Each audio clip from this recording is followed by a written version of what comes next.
Las opiniones y comentarios expresados en el siguiente espacio son exclusiva potestad de quienes lo emiten. Esta empresa televisora exime su responsabilidad o participación en los mismos.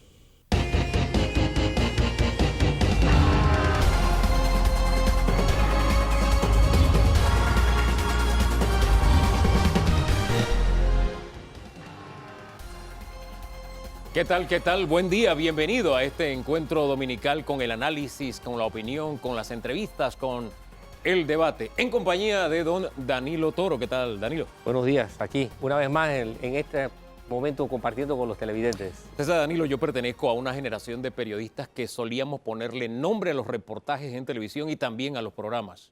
Y sigo con esa tradición y no sabía qué nombre ponerle a la edición de hoy de Debate Abierto. Pensé lo que la COVID nos dejó, haciendo una analogía con el nombre de la película, Lo que el viento se llevó, ¿no? Jugando con las palabras.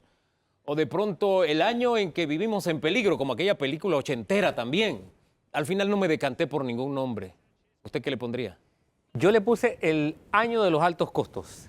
Vamos a hacer un balance de qué pasó este último año, porque el 9 de marzo del año pasado, Panamá fue testigo de este anuncio. Hoy anunciamos de manera transparente que tenemos el primer caso registrado en el país. Una mujer de 40 años que ingresó en horas de la tarde a Panamá. Ese anuncio histórico, el caso se registra el 8 de marzo, este lunes está ajustando un año exactamente, 9 de marzo se da el anuncio y ha habido un impacto, usted lo llama de los altos costos, ha habido un impacto en todos los niveles. Por eso vamos a ensayar hoy a dar un vistazo de lo que ha sido este año y también una perspectiva de hacia dónde vamos, primero en materia de salud. El impacto que ha tenido la pandemia también en la esfera educativa. Sin lugar a dudas tenemos que darle un vistazo a la economía. Y en la economía hacer un alto, porque usted sabe que los hábitos de consumo han cambiado. Vamos a hacer un análisis también en ese sentido. Tendremos un análisis político, porque, claro está, los gobiernos son los que llevan a cabo las acciones de gobierno, que son acciones políticas también. Y están todos los componentes del mundo político. Tendremos un análisis y un debate. Ese debate estará a cargo de Omar Ahumada y de Juan Diego Vázquez. Tendremos ahí dos polos debatiendo sobre la actualidad política. Claro está, hablaremos de salud mental y cerraremos con el ministro de Salud, quien nos dará un bosquejo de lo que hemos hecho y hacia dónde vamos como país. Pero qué mejor manera de comenzar que con una investigadora médica que tiene un perfil internacional, que puede analizar este tema no solamente viendo a Panamá, sino viendo el contexto mundial. Nos referimos a la doctora Marta Illueca. Doctora, muy buen día. Muy buenos días, ¿cómo están? Bueno, ya usted ve trabajando duro y con el deseo de saber, doctora, cuando hablamos de este año de pandemia, ¿qué es lo primero que le viene a la mente en el contexto del impacto que ha tenido en materia de salud?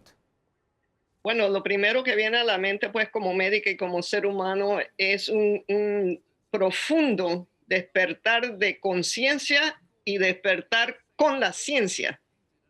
A nivel personal, de sociedad y del mundo, en realidad, pues nuestra vida y nuestra rutina como la conocíamos cambió al aparecer el coronavirus. Gracias a la ciencia se pudo identificar y se pudo nombrar y se pudo detectar cada componente de ese virus, incluso en nuestro país, en menos de 2 semanas. Creo que habrían sido unos 10 días cuando ya se tenía la secuencia de esa cepa que había aparecido en Panamá. Y luego, pues, el mundo se vio obligado primeramente a confinarse y en segundo lugar, adentro de ese confinamiento a colaborar. Todo el mundo tuvo que unirse, todas las ciencias tecnológicas, los gobiernos, las sociedades tuvieron que unirse. Eso es lo que le llamo yo el despertar de la conciencia. Ahora, doctora. Y luego, pues, específicamente la búsqueda de tratamientos que en realidad todavía continúa porque prácticamente no hay tratamientos, pero el logro más grande de la ciencia, haberse apoyado en todo su legado de los últimos 200 años para desarrollar no una, sino varias vacunas que ya se están distribuyendo en todo el mundo.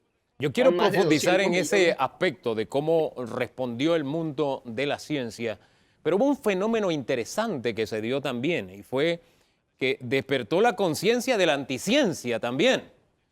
Aquí Sí, desde el día número 1 también vimos muchos movimientos anticiencia diciendo este no es el camino. ¿Qué impacto han tenido esas corrientes en la labor desarrollada durante este año de pandemia? es un impacto que es un poquito difícil de entender, ¿no? Por un lado tenemos que en todo el mundo ya se han dado más de 200 millones de dosis de vacunas a las personas que sí creen y apoyan la vacunación. La vacunación, no hay duda, la historia lo ha probado, es la única vía para ya sea erradicar o controlar las enfermedades infecciosas. Ocurrió con la viruela, ya prácticamente también se está erradicando el polio y muchas otras enfermedades. Entonces, claro, los partidarios de oponerse a la vacunación, que tienen todo el derecho a su opinión, el problema es que se unen a unas campañas de desinformación y lo que se ha creado pues es una infodemia y no solamente es por el asunto antivacunas, hay toda clase de leyendas urbanas sobre el virus, sobre los tratamientos no probados y desafortunadamente la capacidad de propagar la información, las informaciones no bien fundadas es mucho mayor que la capacidad de este virus de propagarse. Porque ha funcionado precisamente como una epidemia y después como una pandemia, todo esto de la desinformación. Pero a la postre, usted hablaba, el mundo científico se abocó a una solución. Hablemos de ese andar este año del mundo científico en busca de una salida que ha traído como consecuencias no una, sino varias vacunas. Sí, el caminar de la ciencia, no solamente este año, sino de los últimos siglos, nos dejó un legado y un conocimiento que fue el que nos ha ayudado a llegar ahora a un punto en que con vacunación podamos salir de esto. La ciencia de la virología, que desarrolló los métodos para identificar a los virus. Si no identificamos a los virus, no podemos saber su constitución y no podemos saber cómo controlarlos. Entonces comenzamos con la identificación. Luego empezó la búsqueda de tratamientos, pero también sabemos que los virus prácticamente son intratables. Se les puede controlar, se les puede tratar de atacar en ciertos puntos de su multiplicación. Y lo demuestra que hay más vacunas que tratamientos. Solo hay un tratamiento formalmente aprobado, que es el Remdesivir, que trabaja dentro del virus específicamente, y hay varios tratamientos ahora inmunológicos para controlar esas respuestas que produce el virus en el cuerpo.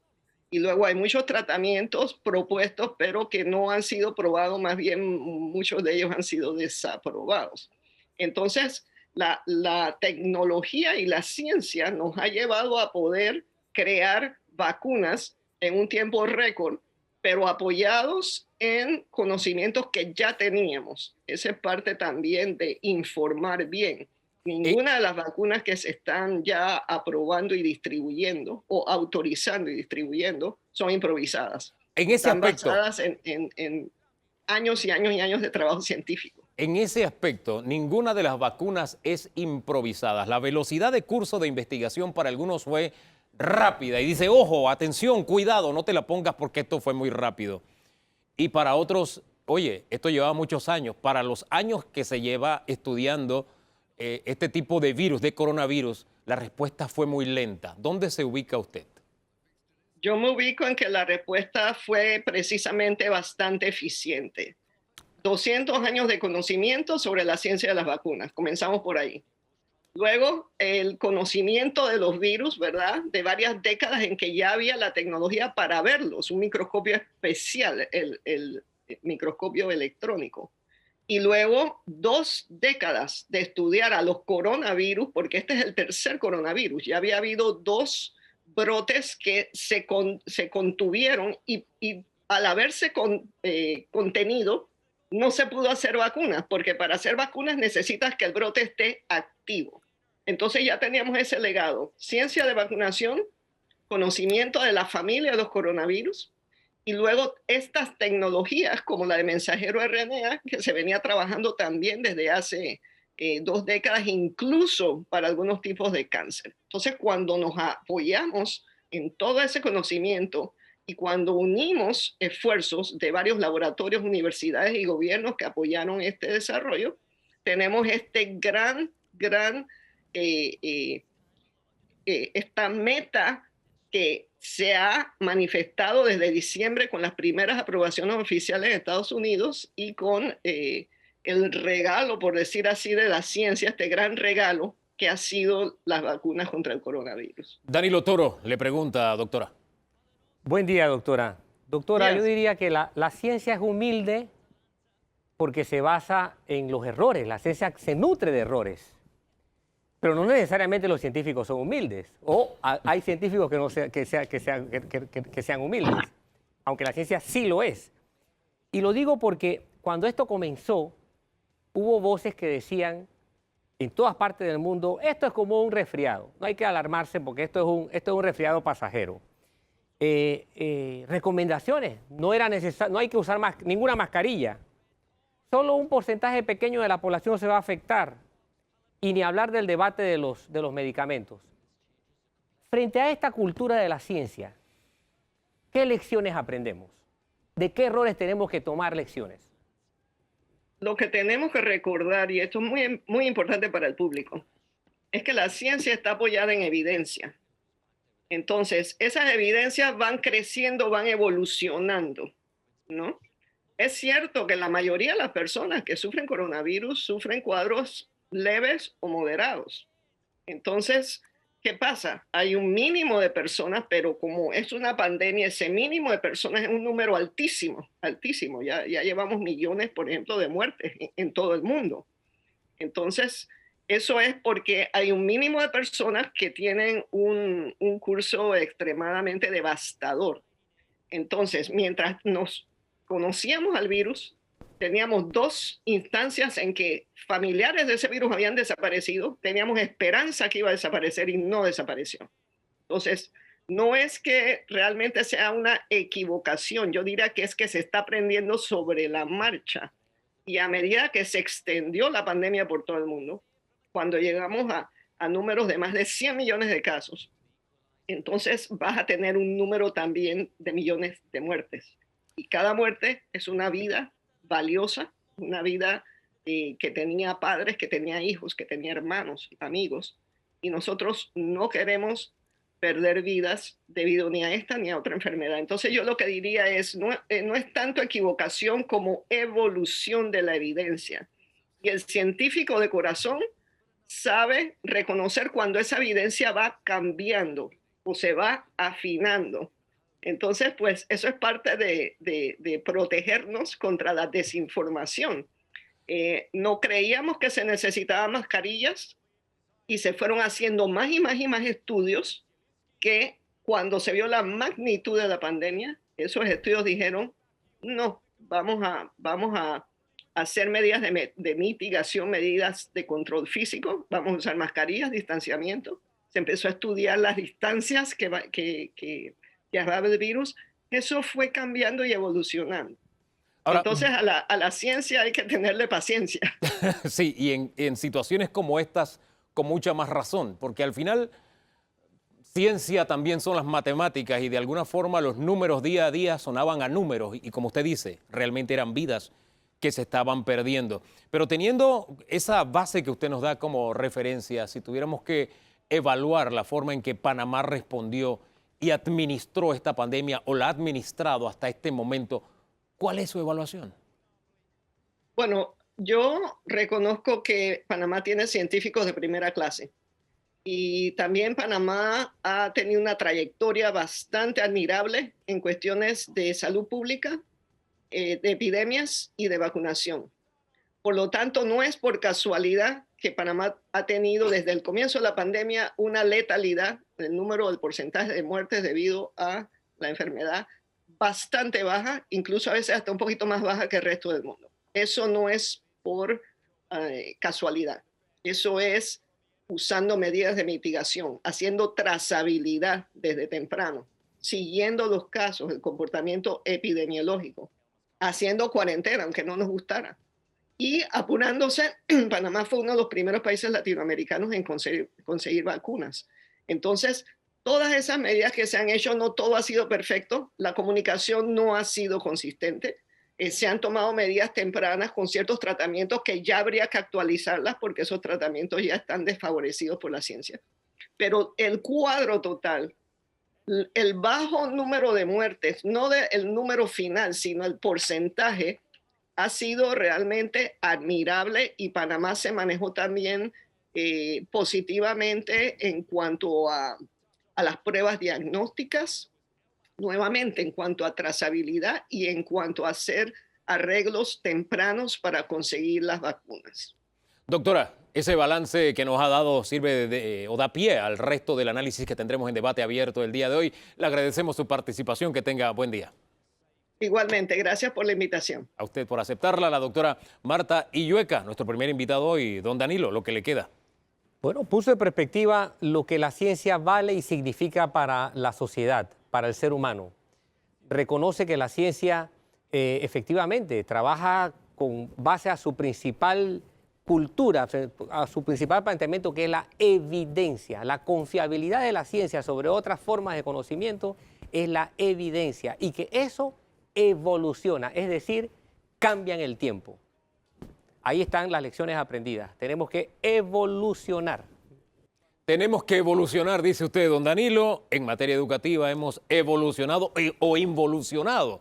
Es la gran interrogante. Vamos a explorar lo que ha pasado este año con la doctora Nadia de León. Ella representa el Centro de Investigación Educativa INDICASAT. Doctora, muy buen día, bienvenida. Gracias, un gusto estar con ustedes hoy. Impacto de la pandemia, este primer año en el renglón educación. ¿Cuál es su balance?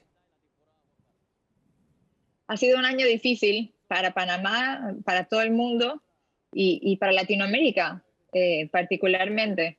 Es triste ver que de todas las regiones del mundo, Latinoamérica es la región que más semanas de clase perdió en todo el mundo, y Panamá es uno de los países que tuvo que mantener cerradas las escuelas por más tiempo, y también uno de los países que se enfrentó quizás menos preparado para dar clases a distancia también.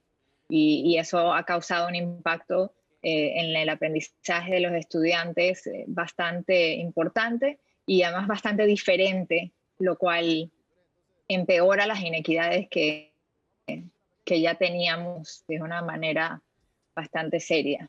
Es triste ver, para retomar sus palabras, que Panamá es el que más tiempo de clases perdió, clases presenciales. Y el año nos encuentra en el gran debate de cuándo regresamos a clases, cuando ya más de 20 países latinoamericanos han tomado ese camino. El punto es, ¿estamos preparados para regresar a casa, a clases? ¿Nuestra mentalidad está preparada para eso?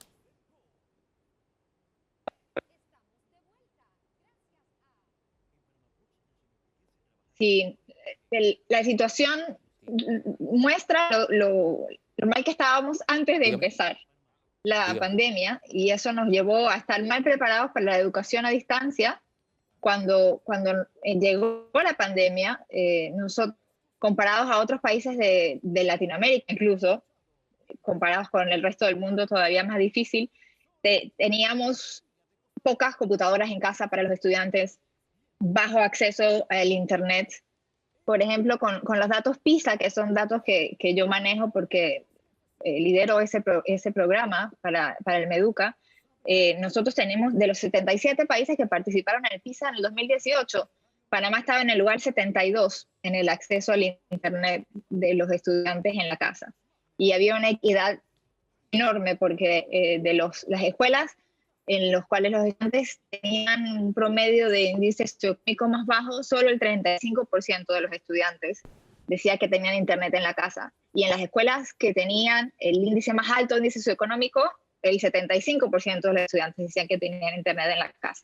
Eso era en el 2018, ¿no? Ahí nos agarró la pandemia, con un índice de computadoras en las casas bajo, de internet en la casa muy bajo, cuando hay países que ya 95, 100% de los niños con internet en las casas, ¿no?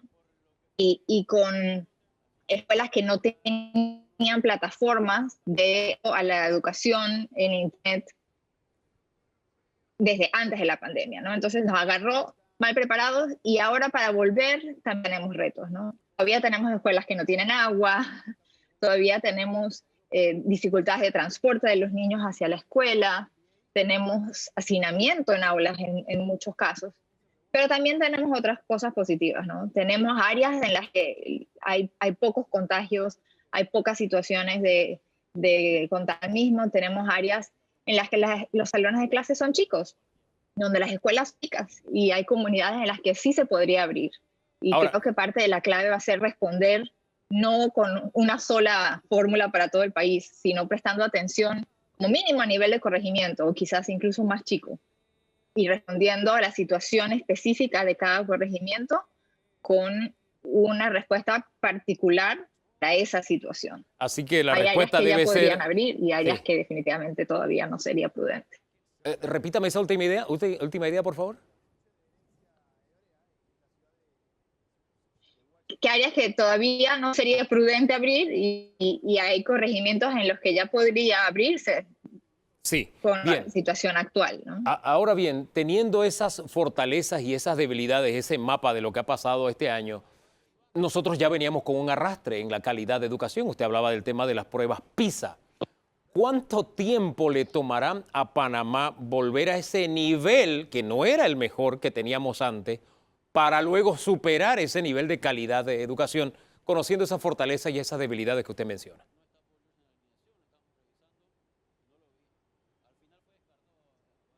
A todos nos va a tomar muchísimo. En todo el mundo va a haber un reto fuerte de recuperar este año de aprendizaje.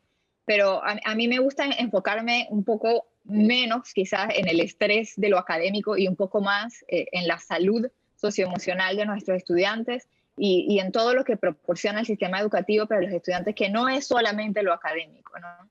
En las escuelas los estudiantes, sobre todo los niños más chicos, aprenden a interrelacionarse con otros niños.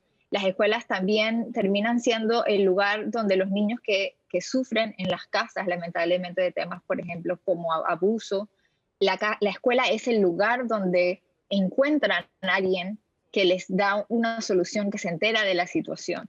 La escuela también es un lugar de alimento para muchos niños en comunidades donde hay pobreza extrema, ¿no? Las escuelas son una solución para muchos otros temas sociales que no es solamente la parte académica, ¿no? Y el simple hecho de abrirlas ya lo provee, ¿no? Después, ¿cómo vamos a ir recuperando la parte académica? Para mí depende mucho y sabemos desde las ciencias de la educación que va a requerir que sepamos dónde está cada estudiante. Entiendo que el Ministerio de Educación está aplicando unas pruebas diagnósticas ahora que está empezando el año escolar a los estudiantes, que le va a permitir a los docentes saber dónde está cada uno de sus estudiantes, porque este año van a venir con mucha varianza. Hubo estudiantes el año pasado que tuvieron padres que los pudieron acompañar, situación en la casa que los pudieron acompañar, unos que pudieron dar clase en internet, otros por televisión, otros que ni siquiera eso. Van a tener en el mismo aula mucha más variedad de lo normal, que ya es bastante variedad. Y van a tener que poder aplicar enseñanza diferenciada, de manera que puedan avanzar con los niños de una manera acelerada, con un currículum priorizado, pero además atendiendo esas diferencias a cada estudiante y las necesidades que tiene, y no va a ser para todos lo mismo. Eso va a ser muy importante para que cada uno pueda recuperar lo que necesita, es que tengamos la flexibilidad en el sistema y para los docentes para responder a cada estudiante en donde esté. Nadia, gracias por ponernos en perspectiva dónde estamos y hacia dónde vamos. Un camino cuesta arriba, difícil, pero tenemos que enfrentarlo. Que tenga muy buen día. Nadia de León, de Indicasat, nos acompaña en el segmento educativo, su balance, don Danilo. Bueno, lo primero que planteó la doctora de León es que este problema de la pandemia ha acentuado las inequidades en el país. Esta es una denuncia llamativa. Lo segundo es que hay una falla que tomó a Panamá no preparada, y fue la insuficiencia del servicio de conectividad a escala nacional para todos los niños y adolescentes. También sale a relucir que la educación tiene que ser más flexible y tiene que acomodarse a los distintos tipos de estudiantes en los distintos tipos de circunstancias, en los distintos tipos de lugares. Es decir, una educación totalmente diferente a lo que hemos tenido hasta hoy. Una situación diferente, difícil, pero que viendo el vaso si está medio lleno o medio vacío, el punto importante es que se logró de alguna forma conciliar que diferentes sectores se convirtieran en actores de primera línea, desde medios de comunicación hasta telefónicas, tratando de llenar ese vacío del que estamos hablando. No ha sido suficiente, claro que se necesita más y el camino es cuesta arriba de aquí en adelante, pero tenemos que enfrentarlo. Es nuestra realidad, triste la dibujaba la doctora, pero es nuestra realidad. Vamos a una pausa y de vuelta estaremos hablando del impacto en la economía. Tenemos que hablar de ese tema e igualmente de los comportamientos de consumo, cómo variaron a lo largo de este año, qué llegó para quedarse y qué pasará a la historia. Eso será en segundos, aquí en Debate Abierto.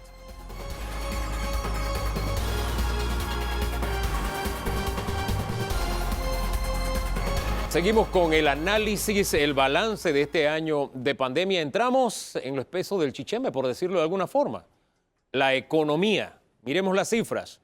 El PIB se contrae por el 17% aproximadamente. Se dispara arriba del 18% el desempleo. Más del 40% de las empresas dicen cerramos definitivamente o temporalmente y la informalidad arriba del 50%. Con ese mar de fondo le presentamos a nuestro siguiente invitado. Él es Guillermo Chapman, exministro de Planificación y Política Económica.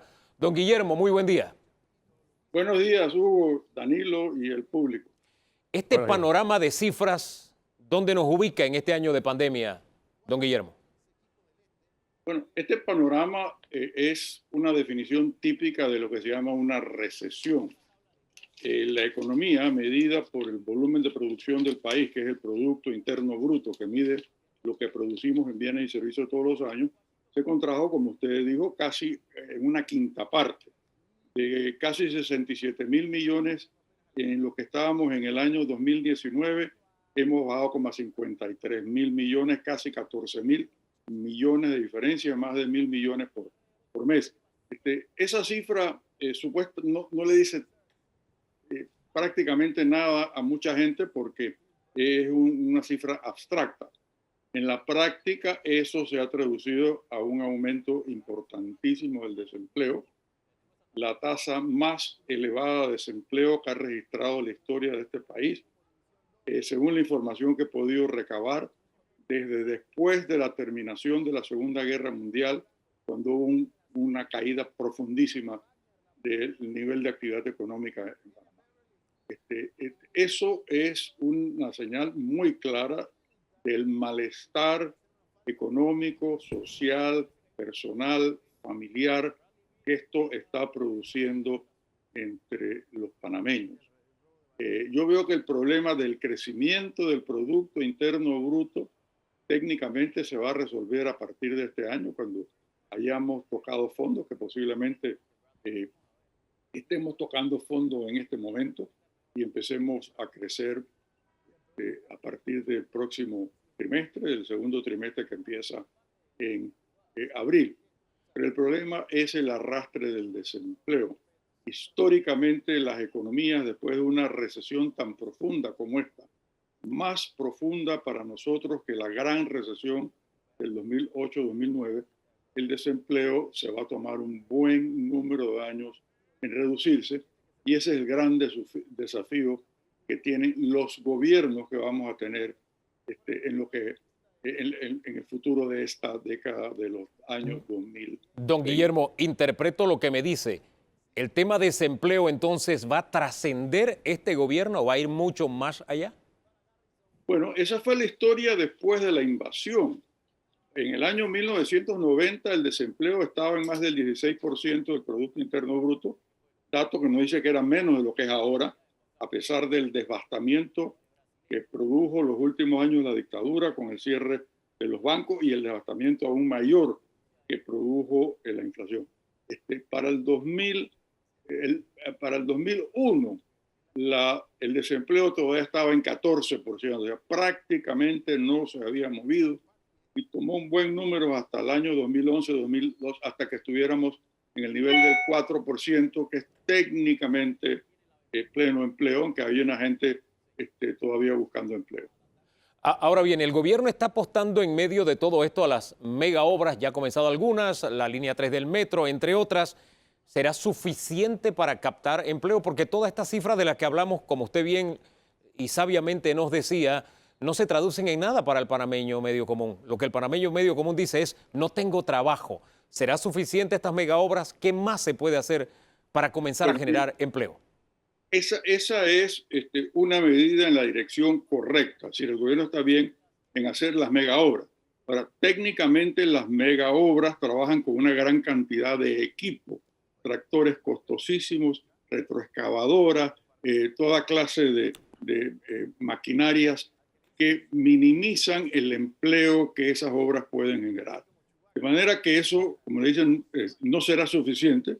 Y yo pienso que el gobierno debe pensar en un plan de varios años, algo semejante a lo que hicieron los Estados Unidos después de la Gran Depresión del año 29, cuando crearon empleos con salarios relativamente bajos, pero suficientes para que la gente pudiese adquirir por lo menos la canasta familiar, haciendo trabajos que requieren mucha mano de obra. Pintura, mantenimiento, reparación de los edificios públicos, tapar los huecos de los caminos, carreteras, calles, aceras, etcétera. Y ahí, pues, eso ya es un reto a la imaginación de la cantidad de obras, pagándole el equivalente o un poco más de un salario, de lo que equivalente a un salario que cubre un poco más que la canasta básica familiar. Eso, para mí, socialmente hace mucho más sentido que darle la plata a la gente sin hacer nada. Y yo creo que obvia el peligro que la gente quieran quedarse en eso, porque eso va a estar todavía muy por debajo de la canasta, de la mediana de salarios en Panamá.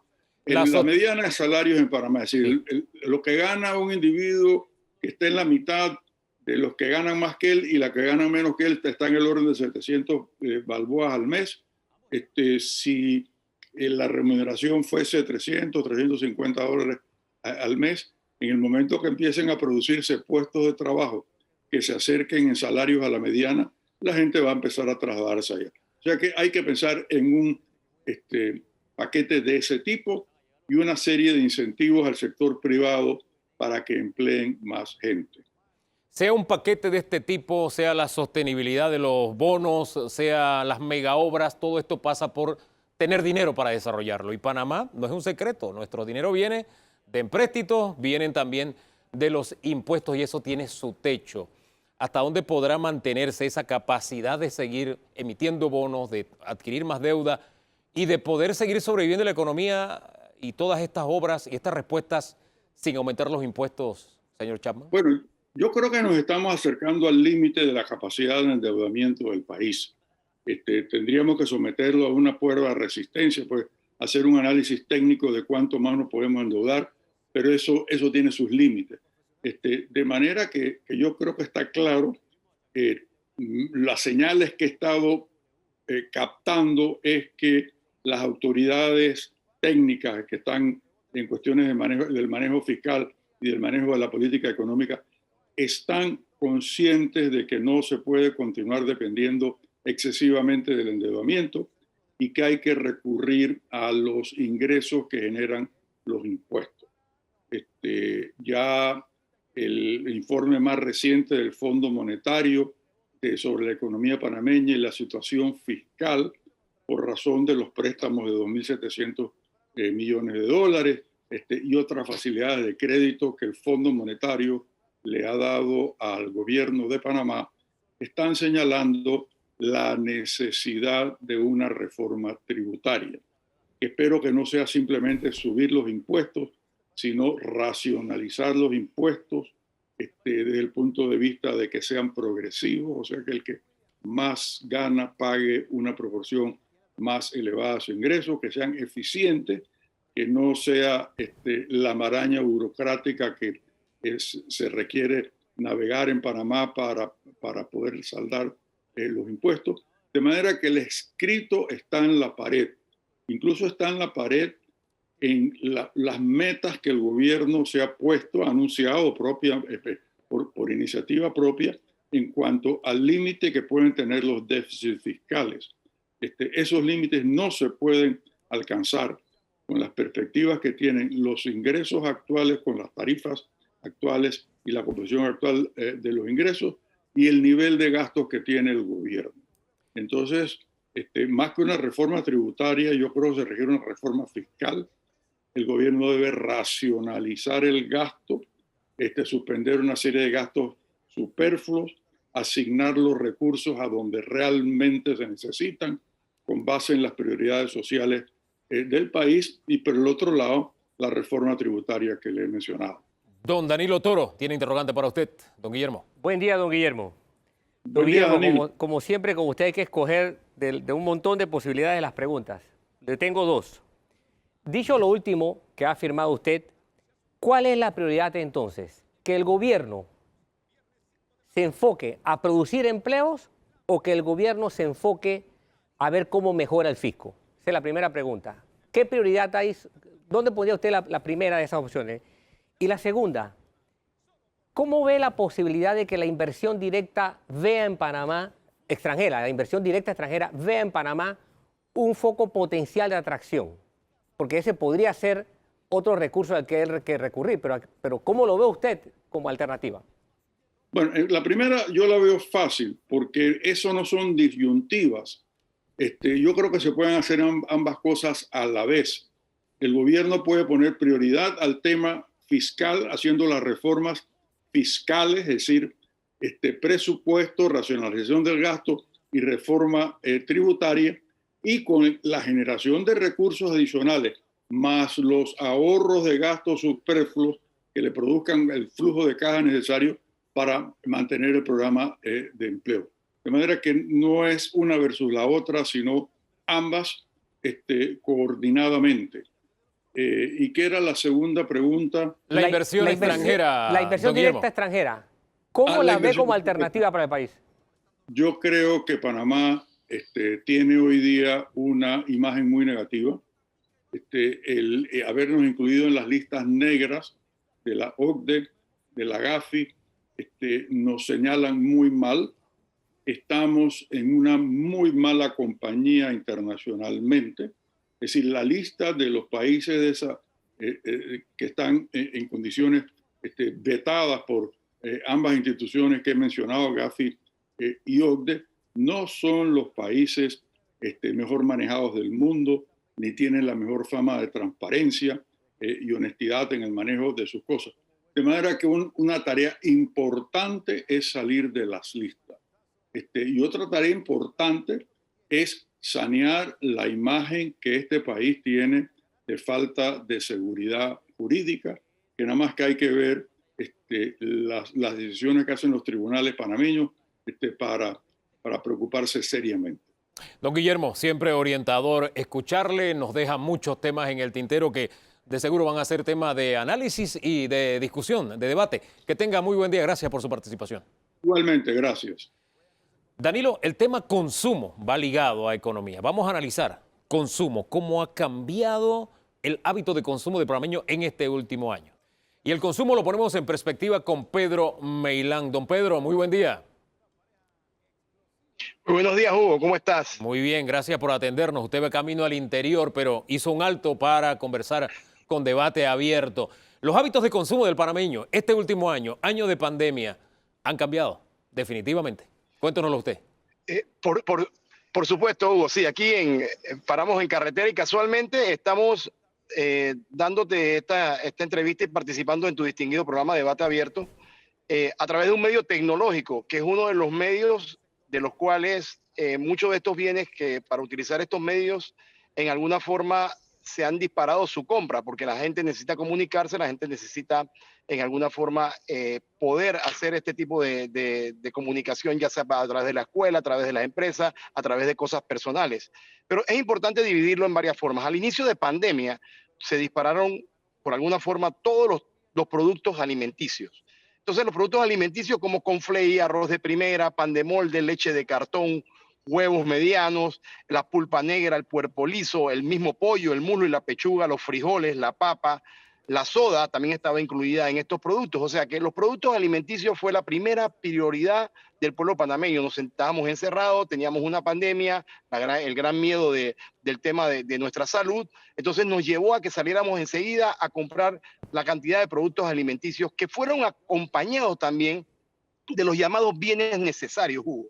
Los bienes necesarios, ¿cuáles son? Los que nosotros necesitamos en nuestro hogar para vivir. Papel higiénico, papel toalla, toalla sanitaria, el cloro, los desinfectantes, el jabón de baño, todo este tipo de cosas que van acompañadas en la compra de los alimentos cuando uno va a un supermercado. Eso tienes que sumarle también los bienes a los cuales nos llamaron que teníamos que consumir para poder estar en alguna forma protegidos del virus. ¿Cuáles son? El gel alcoholado, tenemos también el alcohol, tenemos las mascarillas, tenemos una cantidad de vitaminas. Recuerda que nos empezaron a decir que la vitamina C, la vitamina D, el zinc, multivitaminas y medicamentos. O sea que el pueblo panameño se volcó durante esta pandemia a consumir sus productos alimenticios, que es lo principal, los bienes necesarios que los estuvimos ya mencionando, lo que es papel higiénico, papel toalla, todo esto viene jabón, pasta de diente que necesita uno para poder estar en casa, y también los productos que tienen que ver con el tema de la pandemia, que ya los hemos mencionado. Asimismo, los medicamentos. Pero de la misma forma, después que iba avanzando la pandemia y que empezaron a abrir los negocios, que se empezó a abrir la comunicación entre las personas, empezaron a comprarse bienes tecnológicos. Entonces ahí entramos en lo que son laptops, cámaras para poner en las computadoras, los audífonos, las impresoras. ¿Por qué? Porque no solamente las empresas son los que necesitan esto para vender a través de la vía del internet o a través de una web, sino que también necesita para comunicarse con su personal. También nosotros como seres humanos necesitamos comunicarnos con otras personas y buscamos este tipo de mecanismos para poder hacer los Zoom, para poder hacer todo este tipo de comunicaciones que ahora existen actualmente, pues, para poder comunicarnos entre nosotros. Estos bienes tecnológicos se dispararon también porque recuerda que las escuelas también entraron en una fase de virtualidad, que es una modalidad no presencial. Tenemos escuela presencial, escuela no presencial, y en la no presencial está la virtualidad, y para poder tomar estas clases necesitamos nuevamente de estos bienes tecnológicos que se dispararon. Lógicamente, todos los bienes necesarios se han mantenido en el mercado y el consumidor los accede, pero entonces lo que bajaron fueron los bienes de lujos. Estos bienes de lujo las personas no las están consumiendo, y esto es claro porque hay un 25% de reducción en la economía de cada panameño, personas con contratos suspendidos, personas que han sido destituidas o se quedaron sin trabajo. Trae como consecuencia que el bien de lujo desaparezca del escenario para todos los panameños, Hugo. Bien, ese pantallazo que usted nos acaba de dar me hace recordar, de verdad que la primera reacción de muchos fue ir a comprar papel higiénico, pero eso me ubica en el tema oferta y demanda, porque todos esos productos, servicios y demás que usted ha esbozado, de alguna forma han tenido mayor demanda. En la oferta, ¿qué tal ha estado? Los precios, ¿es más cara hoy la vida en Panamá del panameño medio común o se ha encarecido? Esto es sencillo. Entre más demanda hay, por lo regular los precios tienden a subir cuando se crean escasez. Lógicamente, cuando empezaron a escasear algunos bienes, los precios tienden a aumentar. Ahora, las encuestas de canasta básica de alimentos, y ahí es donde viene la diferencia, y por eso que a veces mucha de la ciudadanía no lo entiende. Cuando tú tienes encuesta básica de alimentos, no te toca los bienes necesarios. En el tema de alimentos, los aumentos fueron bastante bajo en supermercado, porque es donde se encuesta. Recuerde siempre, hay que recordar siempre algo: el mercado vende más económico que el supermercado vende más económico que un mini super, y el mini super más económico que una tienda o un kiosco. Entonces las diferencias que pueda haber entre un mercado y una tienda y un kiosco pueden ser hasta de 35, 45% de diferencia en su precio. Entonces también depende dónde compra el consumidor, pero en el tiempo de pandemia nosotros estuvimos capturados para poder comprar solamente en ciertos super a ciertas horas, pero las encuestas que se manejaron a través de la autoridad encargada de esto, que es Acodeco, reflejan que los aumentos en alimentos no fueron tan altos solamente en el tema estacionario. Siempre hay alimentos que aumentan un poco de precio cuando hay un tema de estación, que hay mucho menos, y cuando la oferta vuelve a crecer, el alimento disminuye. Lo que sí es que el panameño sintió un aumento cuando iba al supermercado, porque cuando compraba sus alimentos, y el panameño calcula su súper por lo que paga al final después de la caja. Claro. Cuando compraba sus alimentos y compraba lo que además necesitaba, papel higiénico, papel toalla, todos estos productos que hemos mencionado, ellos sienten que sí les ha aumentado y es muy probable que muchos de estos productos aumentaron. Inclusive tenemos el tema del alcohol y el tema de mascarillas y demás, que el Estado tuvo que darle una regulación en la cual estableció un porcentaje de ganancia. Eso fue establecido casi al segundo o tercer mes de la pandemia para que las personas no pudieran abusar con esto y se han estado haciendo operativos, Hugo. Cerremos brevemente el tema delivery, compra por internet, también se puso de moda, se queda, se mantiene. ¿Cómo lo ve usted? Yo creo que el delivery llegó para quedarse. Esto ya las personas se han ido acostumbrando a este tipo de cosas, al igual que ya llegó el Zoom en reuniones y demás y llegó para quedarse. Muchas personas van a empezar a trabajar desde casa. En el tema de delivery, sí, tener un poco de cuidado, no solamente por las compras, porque tú puedes hacer compras a empresas nacionales en las cuales ya tú sabes que son responsables y llevan las demás cosas. El problema es cuando empiezas a comprar hacia afuera o empiezas a comprar en empresas desconocidas. No se meta en páginas que ustedes no sepan que son serias, y las páginas tienen un logismo que dicen cuando entra a la web HTTP. Trate de que después de la P haya una S. Esa S lo que demuestra es que es una página segura. Usted, antes de hacer cualquier compra a través de internet, primero verifique si tiene referencias de ese establecimiento para que no vaya a meterse en un establecimiento que en alguna forma no le cumpla con su compra o le mande lo que no es. Y segundo, verifique si la página es segura. Entonces, nosotros somos del criterio que esto llegó para quedarse. Hay que verificar los precios. Ahora, a mi criterio muy personal, no hay nada mejor que ver el establecimiento cuando uno va a comprar un bien, ir a ver el bien. ¿Por qué? Porque las fotos no son igual a lo que usted compra cuando usted va presencialmente. Sobre todo en el tema de medidas. Claro. No se les ocurra ir a comprar o comprar por internet, ya sea muebles, ya sea televisores, ya sea este tipo de cosas. Bueno, el televisor tiene la cantidad de pulgadas y demás, pero en el tema de los muebles y los espacios en la casa es mejor, y mi recomendación es que vayan físicamente a hacer ese tipo de compra. Hay otras compras que sí se pueden hacer, pero compras. Bienvenidas todas esas Dígame. recomendaciones. Muchísimas gracias, don Pedro, por haber estado hoy en Debate Abierto, y le dejamos libre para que continúe su camino. Economía y consumo. Ponémoslo en perspectiva ahora con usted. Bueno, en primera instancia, don Guillermo Chapman fue contundente y dijo sin ninguna duda que estamos en una recesión y que hay un malestar social que se percibe, que está presente. También señaló contundentemente que el gran desafío del gobierno es enfrentar el desempleo. Ese es el gran desafío que tiene actualmente el gobierno.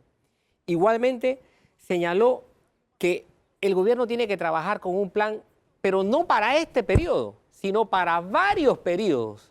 Esta cultura política no existe en Panamá. Estamos hablando de un panameño que no existe.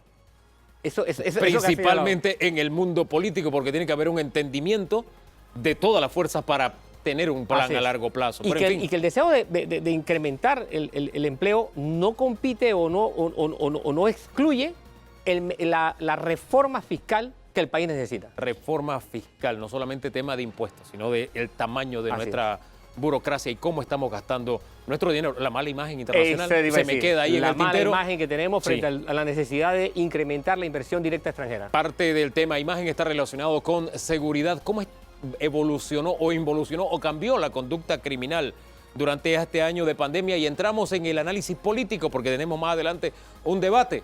Eso será en segundos nada más. Siga con nosotros.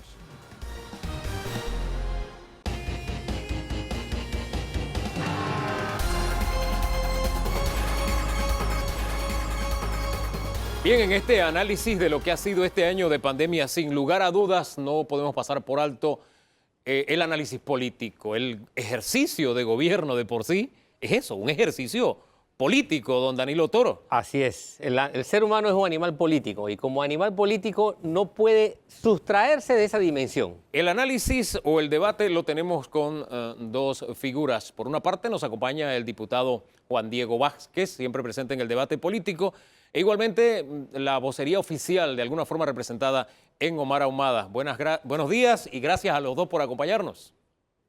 Buenos días para Omar, buenos días para ti, Hugo, para don Danilo y para todos los televidentes. Buenos días, don Hugo. Saludos, Juan Diego. Saludos a todos los televidentes. Vamos a comenzar con el tema liderazgo. hemos tenido un liderazgo claro, un liderazgo a la altura de la circunstancia en este año de pandemia. Juan Diego, tome la palabra. Bueno, mira, yo creo que la palabra liderazgo es una palabra definida así por la RAE y por otra serie de diccionarios o con diferentes conceptos, pero el liderazgo es muy complejo, sobre todo el liderazgo político, el liderazgo que debe ejercerse desde el Estado, desde el gobierno, y sobre todo lo que se ha esperado, en el caso mío, por lo menos del presidente de la República. Yo creo que el presidente de la República sale a la luz cuando quiere, dice lo que quiere y no ha practicado un liderazgo ni constructivo, ni empático, ni transparente, que son requisitos necesarios en una gobernabilidad democrática como la que planteamos vivir nosotros, y creo que eso ha sido lamentable. Yo creo que eso ha permitido, y tengo que reconocerlo de salida, sin profundizar mucho en la discusión, que personas como el licenciado Ahumada hayan podido hacer la vocería del gobierno, que lo hace definitivamente muy bien, pero al final la gente votó por un presidente, la gente quiere ver al presidente, y en temas puntuales, como el tema que ha revolucionado el país con los albergues, muchos temas que se dieron en la pandemia, con casos de corrupción hoy investigados por el Ministerio Público, en el que están vinculados inclusive ministros de Estado y altos ejecutivos del gobierno, las diferentes renuncias que se dieron, como la del ex viceministro de la Presidencia en su momento por el tema de los ventiladores, el tema de la ministra Turner con su salida y otra serie de temas que no quisiera listar, pero en todos lo que más hubo fue dudas y no una comunicación clara por parte del que prometió ser el primer obrero del país. Y para mí ese es un liderazgo difuso, un liderazgo como el que vimos con el tema de las enfermeras en San Miguelito, que se hizo un acto muy bonito, pienso que el acto no es el problema, a las 4 o 5 de la mañana, en las que se les da un mensaje y en la noche se le trata con los pies. Entonces esas son las cosas en las que yo me pregunto cuál es el liderazgo, cuál es la organización, cuál es la capacidad real de algunas de las personas que están gobernándonos. Yo reitero, yo no puedo poner en duda la ejecución del licenciado Ahumada, pero lamentablemente él no es todo el gobierno. El gobierno es una máquina enorme, una máquina de trabajo, y yo creo que esa máquina, en gran parte las tareas, que sin duda no podía esperar, porque nadie estaba planteando gobernar un país en una pandemia. Sin embargo, hay que decir que era un gobierno que hablaba de experiencia, un gobierno que hablaba de capacidad en campaña, y ahora lamentablemente no hemos visto ni experiencia ni capacidad, ni para el manejo político, ni para el manejo puntual de la cosa pública. Señor Ahumada, un liderazgo difuso, un liderazgo que ha estado ausente. Eso es lo que dibuja el señor Juan Diego Vázquez. ¿Usted? Sí, en esta oportunidad no coincido con el honorable Juan Diego Vázquez. Yo creo que desde el inicio hemos tenido al presidente de la República al frente de esta pandemia, tomando decisiones muy puntuales. El gobierno en materia social, económica, ha tomado decisiones claras para el beneficio de los panameños. Yo creo que hemos manejado un programa sin precedentes como el tema del Panamá Solidario, que creo que hoy en día incluso ha sido muestras internacionales del manejo en materia social para apoyar a los panameños que se han visto necesitados en medio de esta situación que estamos viviendo.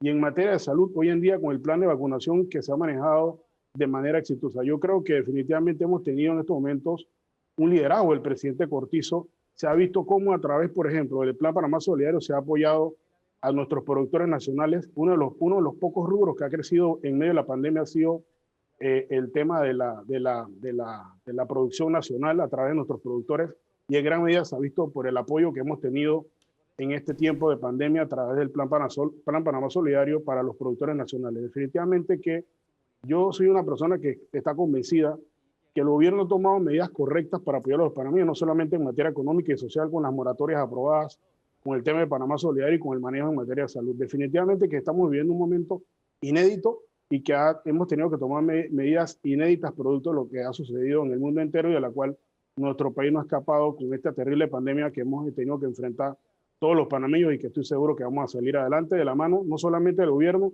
sino de los trabajadores, la empresa privada, de la oposición y todos los sectores productivos del país. Sí hay liderazgo y se han tomado las medidas correctas. Ese es el argumento del señor Ahumada. ¿Qué dice usted, señor Vázquez?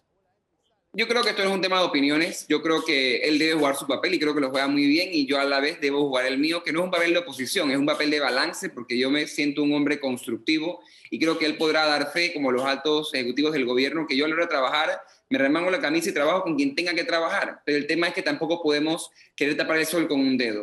Desde diferentes esferas internacionales han reconocido que este país es de los peores en el manejo de la pandemia. Se ha disminuido considerablemente nuestro grado de inversión por parte de personas independientes, extranjeras y económicas, afectando no solamente la economía directa del Estado, porque se ha afectado el Banco Nacional, la del propio país, creo que inclusive la del Canal de Panamá, sino también la de bancos privados, que aunque no son parte del Estado, sí afectan en general la gestión de un país. La UNESCO hace poco sacó un documento en el que nos califica de los peores países en el manejo educativo de la pandemia, siendo, si no estoy equivocado, el país con mayor o entre los países con mayor cantidad de días con escuelas cerradas, en la cual cerca de 60.000 estudiantes no recibieron ni una clase el año pasado, sin entrar a debatir que no hubo apoyo real ni directo en tabletas, en celulares, en capacidad electrónica, y ahora nos salen con el plan de pagarle a cada operadora $7 al mes por cada estudiante, que es más de lo que los estudiantes podrían pagar,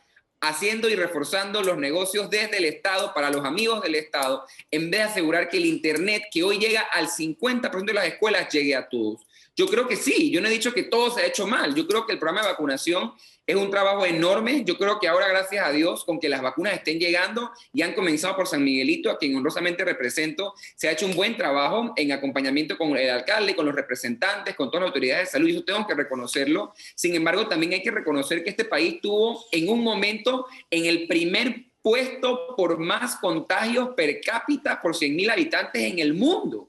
Entonces también venir a decir que se tomaron medidas inéditas, que es inédito, no es correcto. Porque además, cuando yo hablo de liderazgo, amigo Ahumada, no hablo de que se hagan cosas bien o se hagan cosas mal, porque todos cometemos errores. Yo soy un hombre enormemente imperfecto y no estoy aquí solamente para apuntar con el dedo. Pero la AIG, por ejemplo, que usted la mencionó, y que yo me quito el sombrero cada vez que puedo ante el ingeniero Luis Oliva y su equipo, que es un equipo de hombres y mujeres profesionales, que no me importa si son PRD o panameñistas o independientes, son profesionales de carta cabal. Pero ¿por qué entonces el presidente, cuando manda su presupuesto general para este año, le reduce el presupuesto a la AIG en vez de aumentarlo? ¿Por qué en medio de un cuestionamiento fuerte al tema de los albergues, el presidente manda un presupuesto con su gabinete que reduce a CENIAF en vez de aumentarlo? Y ahora sale que va a llamar al MEF para que el MEF llame a CENIAF, para que el MEF llame al tribunal, para que le den más dinero. Yo creo que el liderazgo que tenemos es un liderazgo ausente. Yo lo mantengo con respeto a su opinión, licenciado Ahumada, pero además es un liderazgo de improvisación. Me dijeron que con lo de las enfermeras en el hotel, tuvo inclusive que el director de la Caja de Seguro Social poner su tarjeta de crédito personal para ver cómo hacían para que ellas la recibieran. Si eso no es improvisación, con las mujeres y hombres que están salvando día a día a los panameños, antes en los hospitales y ahora en las escuelas vacunándolos, yo no sé qué es. Y mientras que países con más población y menos presupuesto, como El Salvador, entrega computadoras a los niños, aquí estamos entregando libros de matemática para ver a quién les llega, mientras que aquí el presupuesto es de $24.000 millones, sin un plan claro para la economía, con los colegiales, bien gracias a usted, con los independientes, bien gracias a usted, con las madres solteras que buscan ser independientes en el emprendimiento, bien gracias a usted, con todos estos sectores enormemente afectados, bien gracias a usted. Y yo la verdad es que fuera de la excelente gestión que hay en pasaportes, no estoy tan de acuerdo con eso que se habla de que el gobierno trabaja bien. Una larga lista de falencias, insiste en el liderazgo ausente y suma improvisación. Señor Ahumada. Mire, yo la verdad es que reitero, no puedo coincidir con el amigo diputado Juan Diego Vázquez. Yo creo que definitivamente reitero que en materia social hemos tomado medidas económicas importantísimas en favor de los panameños con el tema Panamá Solidario, que hemos entregado más de 2.7 millones de bonos en físico, que hemos entregado más de 7 millones de bolsas de comida, que en estos momentos están recibiendo aproximadamente 800.000 panameños del Vale Digital en 120 balúas, que en su momento se cuestionó el monto, pero que ha permitido que durante todos estos meses hayamos podido extender la entrega del mismo para beneficiar a muchos panameños tan necesitados en medio de la pandemia. Pero igualmente, en materia de la cuarentena, yo quisiera decirle un poco al honorable Juan Diego Vázquez con relación a la cuarentena.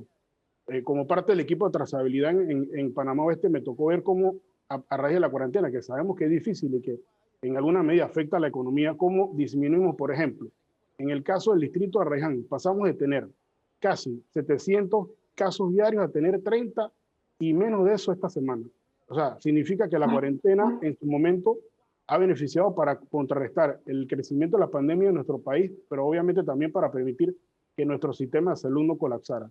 Son medidas difíciles, pero que un estadista tenía que tomarlas para beneficio de la mayoría de los panameños, que era para salvar vidas. Al final de cuentas, con estas medidas de restricción que se tomaron en nuestro país, que se tomaron igual en muchos otros países del mundo, lo que queríamos era salvar vidas y que nos diera el tiempo suficiente para tener la vacuna en nuestro país con un plan de vacunación que se está llevando de manera ordenada, que se está llevando con una organización de la mano de nuestro personal de salud, de la mano de los miles y miles de voluntarios que en estos momentos están trabajando para que esa organización del tema de las vacunas se esté dando en el orden como se está llevando en estos momentos y que incluso en otros países del mundo está siendo bien vista por la organización que estamos llevando. Yo también quisiera decirte, Hugo, con relación a lo que decía también el honorable Juan Diego Vázquez, con relación a la AIG, definitivamente que el trabajo que ha hecho la AIG ha sido importantísimo con la creación de una serie de herramientas que nos ha permitido poder luchar contra este virus mortal con el que estamos combatiendo en nuestro país y el mundo entero.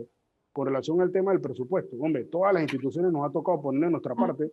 Yo lo puedo poner ejemplo, Pasaporte, que es una institución modelo en el servicio público, también nos tocó un recorte casi de 800.000 balúas, pero nos toca en medio de la pandemia hacer estos esfuerzos para poder ayudar a tener los recursos necesarios para seguir enfrentando el tema de la pandemia en nuestro país. Pongamos el ojo ahora en un tema que ha acaparado muchos titulares en tiempo de pandemia, el tema transparencia, el tema escándalos, el tema corrupción. ¿Cómo nos ubicamos en este asunto, don Juan Diego Vázquez? Primero usted. No, es que lo primero es entender, y mira, y ahí es donde yo debo ser más objetivo, quiero pensar que soy un poco más objetivo que el licenciado Ahumada, porque sí, él habla que Pasaportes, que es de lujo, lo que yo reitero y apoyo, pero ¿y por qué estamos alquilando más carros que antes? ¿Y por qué se están pagando dietas? ¿Y por qué no se han dado los descuentos necesarios? ¿Por qué la planilla aumentó? No hablemos de que Pasaportes lo hace bien y le bajaron el presupuesto, no. Pongamos a pensar, si a Teti lo bajaron y ese es un trabajo de lujo, y a CENIAF se lo bajaron, y a la IG se lo bajaron, la pregunta es a quién se lo aumentaron.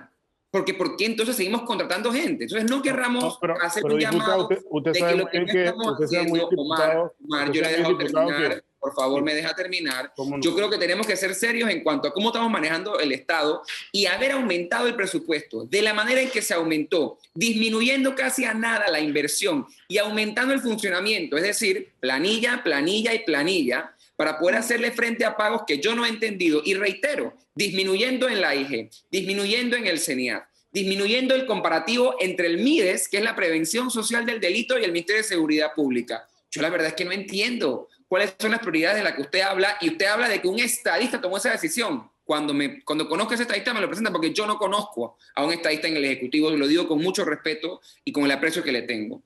Yo hablaba del tema de la transparencia y de la corrupción. Sí, pero yo creo que ahí se merece una respuesta. Yo no conozco a ese estadista, dice el señor Vázquez. A mí me llama la atención porque el diputado que está en la Asamblea sabe muy bien que se aprobó una ley de presupuesto en la que los viáticos fueron disminuidos, en donde la tabla que existe de viáticos para el funcionario público se disminuyó con la nueva ley de presupuesto. En estos momentos, ningún... ¿Ustedes saben cuánto quedaron los viajes al extranjero para Asia? Fueron 600 balboas. Nadie está viajando. Eso se justifica. Eso se justifica, Omar. Omar, ¿se justifica o no se justifica? Fue disminuido. Y le digo otra cosa. Se justifican 600 balboas de viáticos en un año en el que los panameños han perdido empleo, no tienen dinero, no tienen salario, se justifica. Nadie está viajando tampoco, honorable. Usted sabe muy bien que en este momento nadie está viajando a misión. Entonces podíamos haber quitado los viáticos, pues disminuido ese rubro. Y además de eso, yo le pongo el ejemplo. Una cantidad importante de funcionarios públicos firmamos voluntariamente para el descuento, para donar de nuestro salario desde el inicio de la pandemia. Muchos donamos el 20% desde el inicio y más de 1,5 millones de balboas se ha donado como parte de esos salarios donados funcionarios como yo y otros más. ¿Y por qué siguen contratando personal si estamos en austeridad? ¿Por qué siguen engrosándose la planilla estatal? ¿Cómo se explica esto? La mayoría de la planilla que ha crecido ha sido en el tema de salud, que se han contratado personas para medio de la pandemia. No es cierto. Esa es la realidad, honorable. Para que nadie se nos quede el tema de transparencia en el tintero y algo más que va a añadir don Danilo Toro para concluir. Sí, mira. Perdón, pensé que iba a hablar yo. Dele, don Danilo. Básicamente, yo pude observar que en cierta medida hubo colaboración de la bancada no perredista, es decir, de la oposición y de la bancada no inscrita al partido político, que le llaman bancada independiente, con muchos de los requerimientos que tuvo el gobierno. Yo pude observar colaboración. Y eso me llamó la atención, porque no vi las tensiones que pude observar en asambleas de diputados de otros países. Fueron terribles. Y por otro lado, me llamó la atención también las reacciones de ataques que hubo desde la propia intimidad del grupo político del gobierno, ¿Qué esperan las fuerzas políticas para enfrentar ahora los efectos de la pandemia? Comencemos con ustedes, Juan Diego. Y me refiero como efecto, dos problemas: desempleo y el problema fiscal. Juan Diego.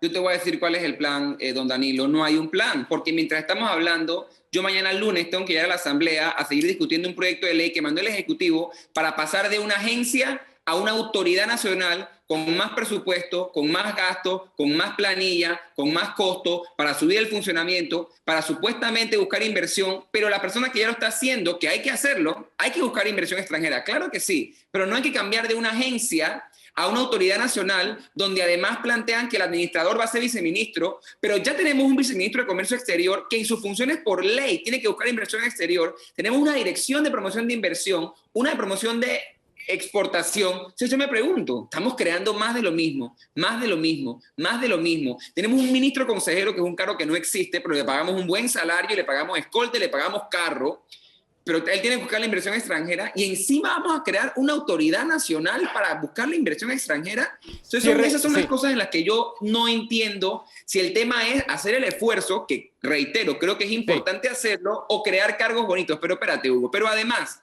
el tema de la gobernabilidad democrática. Este país que no ha creado las vías reales, porque para mí el Pacto Bicentenario, yo lo siento, pero eso es un sueño de opio del estadista al que le llaman presidente. Pero aquí le han dejado a la gente que la única solución sea ir a la calle. Yo no sé si el licenciado Humada lo sabía, pero yo tengo arriba de decenas de personas en San Miguelito hoy enfrentando procesos penales por protestar pidiendo bolsas y bonos de comida. Y si no, puede preguntar a los encargados del programa solidario en San Miguelito. Enfrentando procesos penales con penas de más de 10 años. No dudo que en esa realidad se encuentren algunos vecinos suyos de Arraiján y de todas partes del país. Entonces yo me pregunto, un gobierno que mete preso a alguien que está pidiendo comida y bono y bolsa, ¿es un gobierno que respeta la democracia y que es transparente? Cierre usted, señor Humada. En donde el presidente de la República sale a dar respuesta por el tema de los albergues días después de ocurrido. ¿Es un gobierno transparente? Vamos, señor Humada, usted tenemos un minuto nada más. Disculpe. Sale a decir que es que no hay auditoría, no saben dónde están los niños. ¿Es un gobierno transparente, eficiente y con un estadista al mando? Yo la verdad no lo veo, licenciado Humada. De nuevo, mi respeto, pero no lo veo. Concluye usted, señor Humada, que se nos acabó el tiempo. Sí, mira, yo quisiera no caer en contestar algunas cosas que considero que son meramente políticas. Yo creo que el país requiere de unidad nacional, Hugo. No estamos en este momento viendo un momento en el cual estábamos iniciando un proceso de vacunación masiva y que luego de eso nos va a permitir que el país pueda seguir abriendo económicamente y que podamos retornar a todas las actividades comerciales y laborales que el país requiere para levantar. Yo invito al honorable Juan Diego Vázquez y a todos los panameños que nos unamos, que hagamos esfuerzo para que Panamá salga adelante. Yo estoy convencido que el Plan Panamá Solidario le ha traído paz social al país, que se ha manejado de forma correcta y que hemos apoyado a más de 2 millones de panameños con ayudas sociales de parte del gobierno nacional y que vamos a seguir haciéndolo por algunos meses más. Es importantísimo que todos colaboremos en este proceso que estamos viviendo de vacunación para que el país salga adelante, para que Panamá poco a poco recupere nuestra economía y que el país levante de la mano de todos los panameños. Así que yo invito a los honorables Juan Diego Vázquez y a todos los panameños a que hagamos ese esfuerzo juntos por Panamá. Con esa invitación cerramos. Gracias, señor Humada. Gracias, señor Vázquez, por haber estado aquí. Danilo lo dijo muy bien. En la Asamblea nosotros jamás hemos dejado de votar por propuestas necesarias para que el país avance. Eso es el objetivo. Pero que para eso un dedo no podemos hacerlo. Gracias a los dos por haber participado. Tenemos una pausa. Regresamos para seguir con más. El ministro de Salud nos acompaña en breve.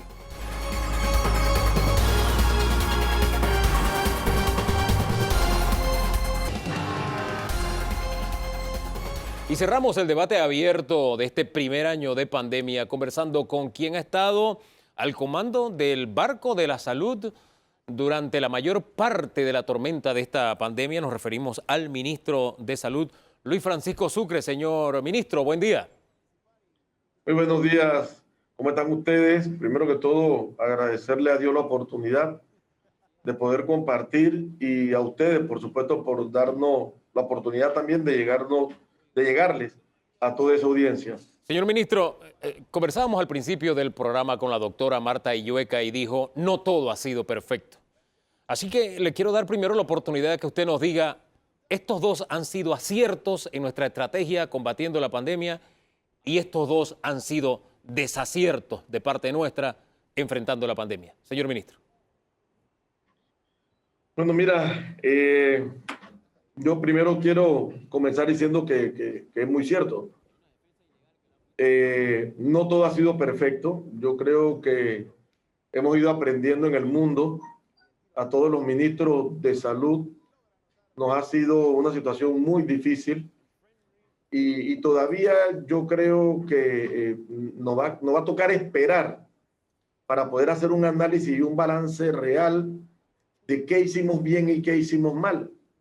Lamentablemente no existe un librito en ningún lugar del mundo, en ningún país del mundo, y en nuestras universidades tampoco aprendimos exactamente cómo se manejaba una pandemia.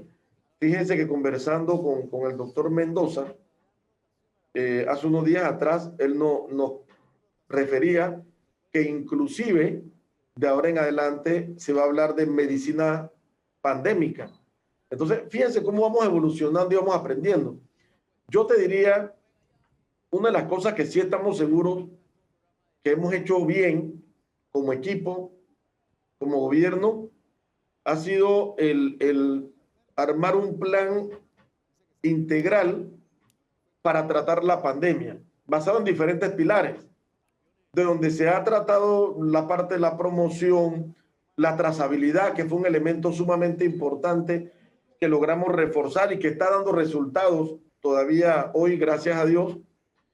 El haber implementado y acercado a la misma población a que participe de esto ha sido un acierto. El trabajar con el poder popular, con los gobernadores, alcaldes, representantes, diputados, los clubes cívicos y sociales, las comunidades de fe y todas las organizaciones comunitarias que se han adherido a esta lucha contra la pandemia, yo creo que no ha sido de gran ayuda y eso ha sido un gran acierto.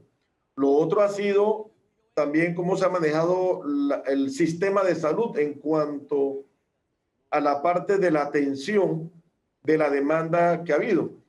Fíjense que a pesar de que nosotros tuvimos situaciones muy difíciles con el aumento de los casos y nuestros hospitales, comunidad ejecutora, se vieron en grandes aprietos, el sistema nunca se quebró.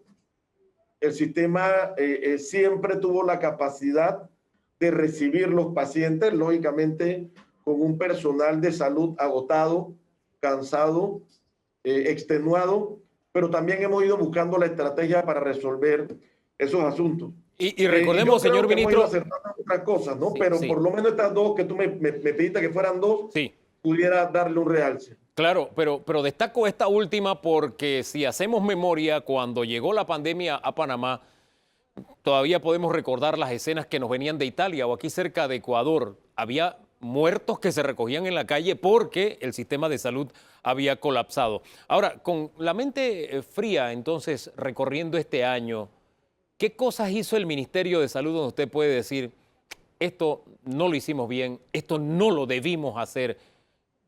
¿Cuál es el balance? Le doy dos también. Bueno, mira, yo te puedo decir que en general, por ejemplo, la trazabilidad posiblemente hubo un momento en que el número en la segunda oleada, en el segundo repunte, aumentó de manera abrupta, en donde posiblemente hubiéramos podido tener más equipos de trazabilidad. Sin embargo, adivino solo Dios, a pesar de que ya estábamos esperando y nos habíamos venido reorganizando para tratar de soportar el golpe que nos venía. Pero bueno, aquí también tuvimos algunos problemas en materia de recursos humanos. No pudimos contar con todo el recurso humano, vuelvo y repito, que se necesita para aumentar los equipos de trazabilidad. Pienso que esa pudiera haber sido una de las debilidades que tuvimos en algún momento. Sin embargo, gracias a Dios rápidamente lo repusimos, nos dimos cuenta de la dificultad que estábamos teniendo en materia de trazabilidad y los equipos, logramos fortalecernos, reaccionar en buen tiempo y gracias a Dios hoy estamos viendo los resultados. Además de que eso se suma también a las medidas que se tomaron en cuenta cuando se hizo el cierre y la cuarentena total, ¿no? Bien, ese Porque impasse esto es uno. multifactorial. Ese impasse Ese pudiera es ser uno de los elementos. Y un segundo elemento. Un segundo elemento.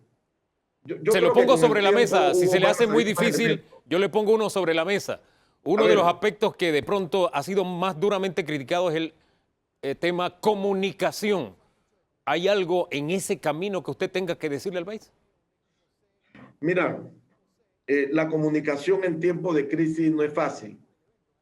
Puede ser que ese sea uno de los elementos, por eso te digo que y en el camino vamos a ir viendo algunas otras cosas más que cuando los expertos como ustedes nos dicen, ministro, aquí debimos de haber hecho esto, nos damos cuenta, posiblemente el que está dentro no lo ve, no ve todo porque no está desde afuera. El que está viendo los toros desde las barreras muchas veces tiene una perspectiva mucho más amplia y nos puede decir a nosotros.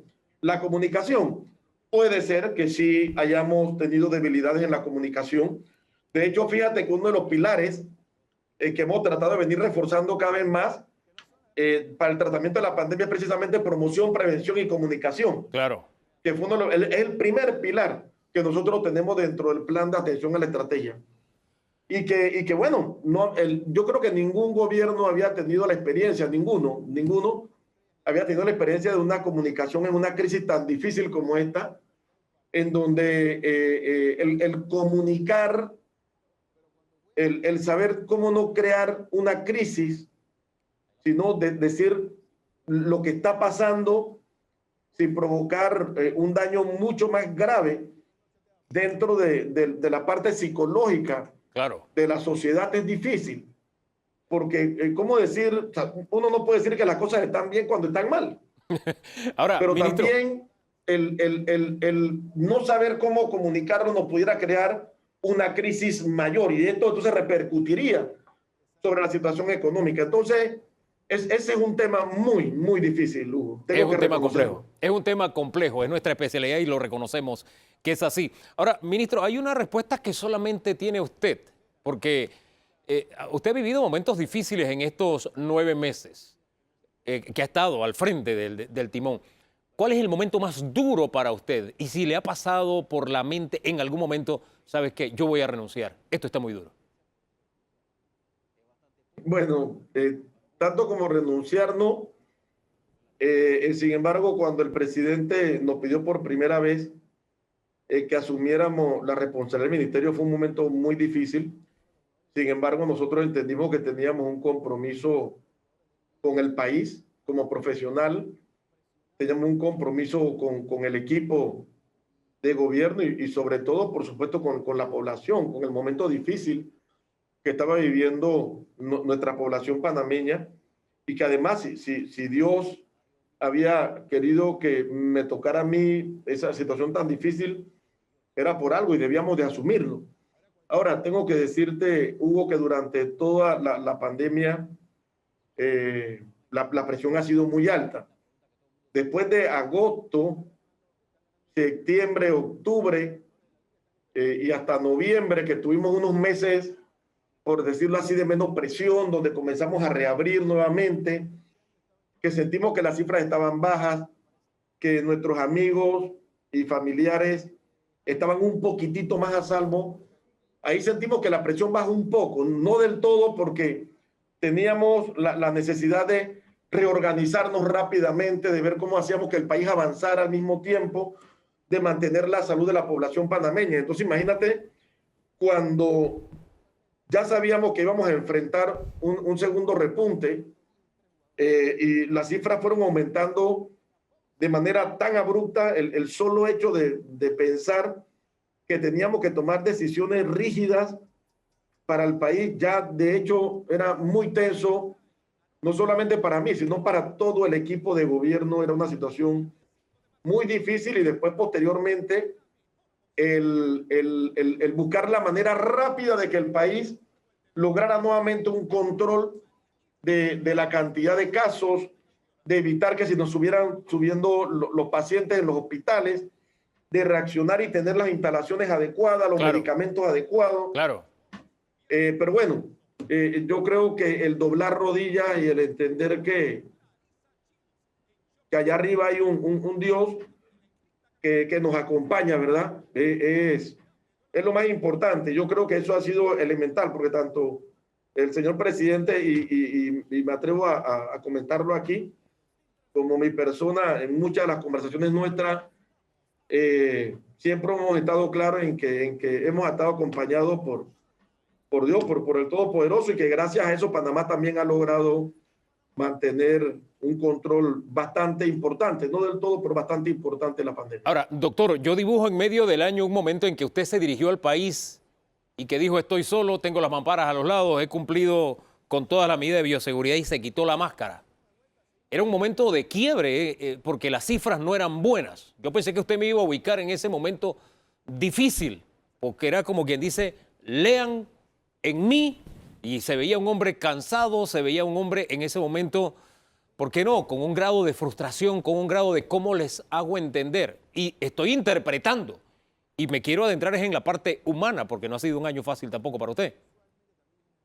Sí, bueno, fue uno de las partes difíciles, era que te comentaba, y fue precisamente cuando estábamos en ese momento del aumento abrupto, ¿no? Y es que hay varias cosas, Hugo. Mira, es muy difícil el tratar de encontrar la manera de cómo comunicar la preocupación que tenemos nosotros como parte del equipo de gobierno, la preocupación que teníamos, el desasosiego, y también muchas veces la moral muy golpeada por ver caer compañeros nuestros del sistema de salud, morir ofrendando su vida para el sistema, para el país, y ver gente que no respetaba ese ofrendo de la vida y de la salud del personal de salud.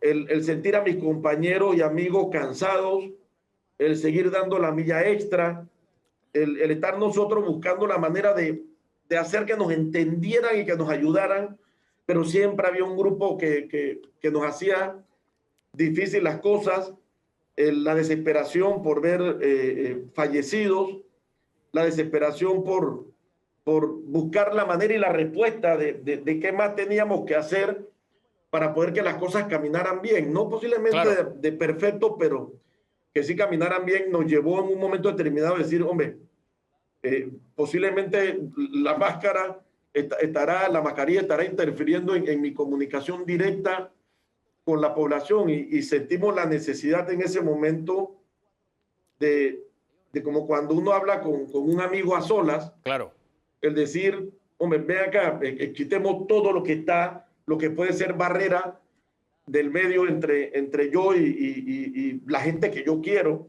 porque cuando nosotros estamos en estos puestos, al igual que todos, Hugo, tenemos familiares que mueren, amigos que mueren, familiares enfermos. Entonces estamos viviendo en carne propia todo el desasosiego de esos familiares que están allá afuera. Y a eso hay que añadir, señor ministro, ¿no? Sí, a eso hay que añadir, señor ministro, que el ejercicio de gobierno es un ejercicio político y que la crítica política está allí. A usted se le ha llamado desde pequeño emperador, desde dictador con floor shame, etcétera, etcétera. ¿Cuál de todos estos calificativos es el que más le ha golpeado y en qué medida realmente usted ha sentido que yo tengo el poder para decidir?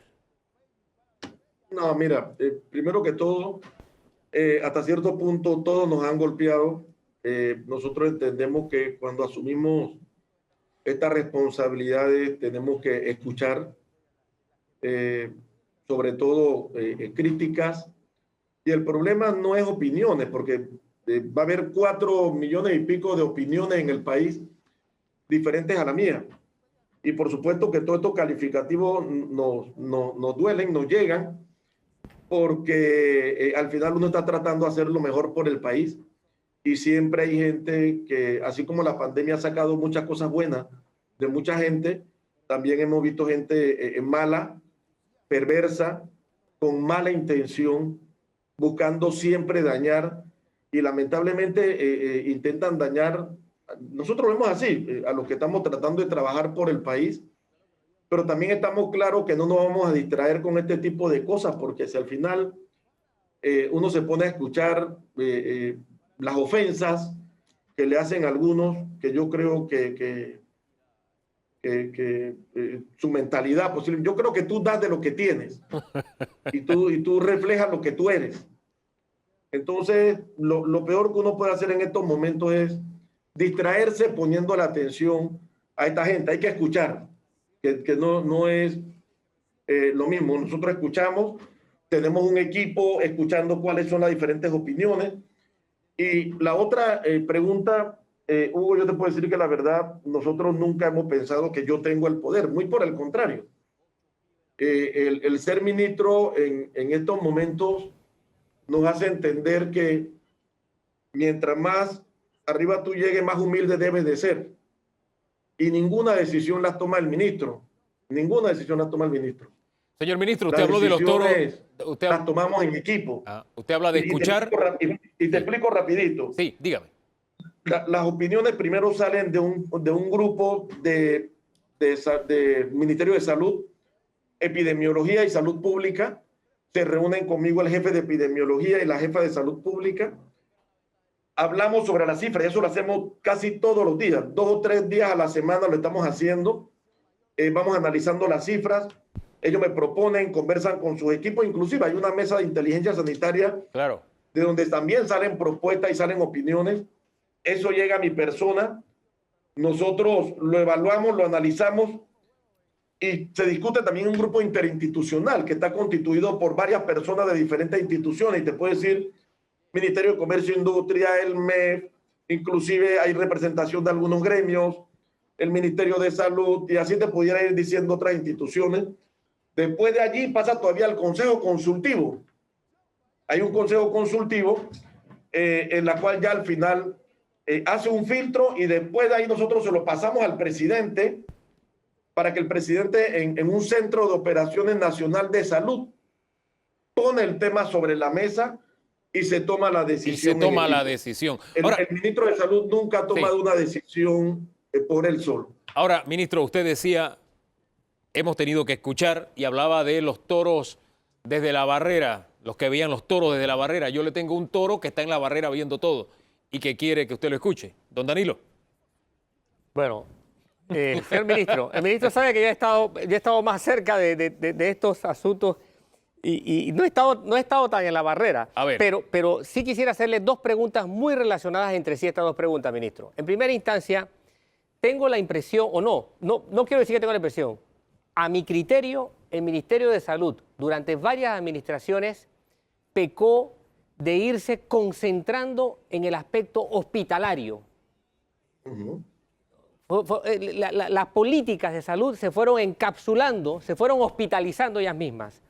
Y mi gran pregunta aquí es, ¿sienten la necesidad de reorientar el esfuerzo del MINSA para que después de esta experiencia de tener que ver con trabajo, con el agro, con sectores comerciales, con sectores industriales, con educación, de ver un Ministerio de Salud metido en prácticamente todas las gamas de actividades, sienten la necesidad de reorientar un MINSA con otros criterios? Eso es una. Y la otra está asociada. ¿Cómo va a resolver de ahora en adelante el MINSA, con política de salud, el faltante de profesionales médicos hospitalarios que se demostró en esta pandemia? Señor ministro. Muchas gracias. Mira, en efecto, parte del plan de atención a la pandemia tiene un pilar que habla del regreso a la normalidad de manera gradual. Y yo he dicho en otras ocasiones en que hemos conversado con diferentes personas, inclusive algunas entrevistas, que si bien todos sabíamos, e inclusive nosotros tenemos un consejo de exministros también, que son ministros de otras administraciones, ministros de salud, con lo cual les quiero decir aquí que estamos muy agradecidos porque esto hemos tratado de una manera realmente de Estado, una situación de Estado, en donde hemos contado con la opinión de todos ellos, hemos tomado notas para poder ir avanzando todos en equipo. Y fíjate que todos estamos claros en algo. El sistema de salud nuestro era un sistema de salud que ya venía maltrecho de muchos años atrás y que posiblemente por una u otra razón no hemos logrado poner al nivel que deberíamos tener nuestro sistema de salud. En la llegada de la pandemia, lo único que nos demuestra y nos explota en la cara es que éramos mucho más débiles de lo que realmente pensábamos. Porque una situación como esta nos puso en corredera, nos puso a crear, nos puso a reinventarnos, donde inclusive en algunos momentos dejamos de atender consulta externa, no del todo, pero sí dejamos de atender consulta externa, tuvimos que dejar de lado las cirugías programadas y solamente atendíamos cirugías de urgencia. Y eso nos lleva no solamente a nosotros, fíjense, otros países cómo tuvieron que comenzar a construir hospitales de repente.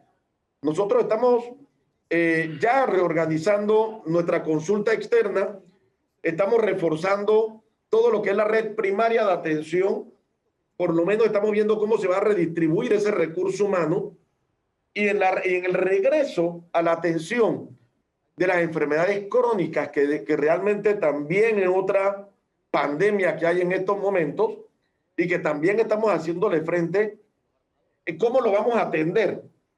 Y estamos optando, por ejemplo, por varias cosas. Uno, tratar de sacar la consulta externa de estas enfermedades crónicas de los lugares donde se está atendiendo COVID.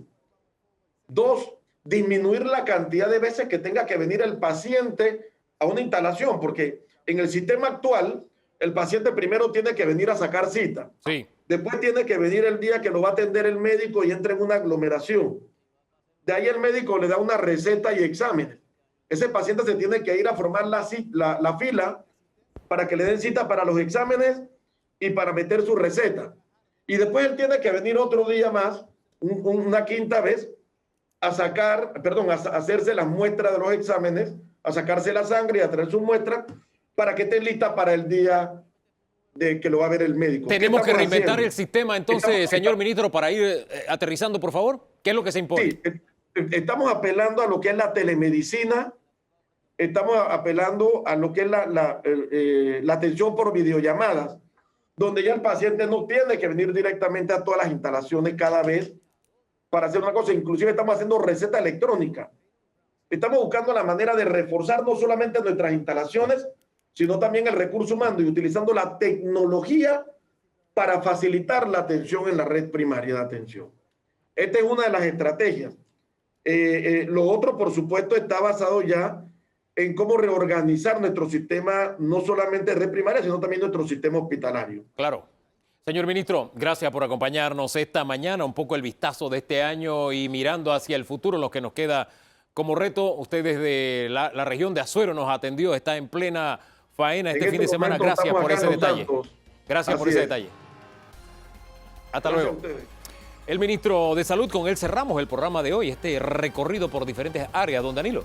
Sí, estamos hablando de una experiencia que yo no sé si hubieran aceptado los ministros de Salud o la de Educación, si hubieran sabido que le tocaba administrar estos problemas cuando le propusieron los cargos. Imagínense, hubo un frenazo mundial, no solamente en Panamá, mundial. El mundo se frenó para enfrentar esta situación. Nos hemos aproximado un poco a la vivencia panameña con todos estos sectores que hemos consultado el día de hoy. Esperamos que el programa haya sido de su agrado. El próximo domingo volvemos a encontrarnos, primero Dios, aquí con el debate, el análisis, las entrevistas y las opiniones. De aquí entonces hacemos el esfuerzo y nos regalamos o nos seguimos relajando el mejor fin de semana de nuestras vidas.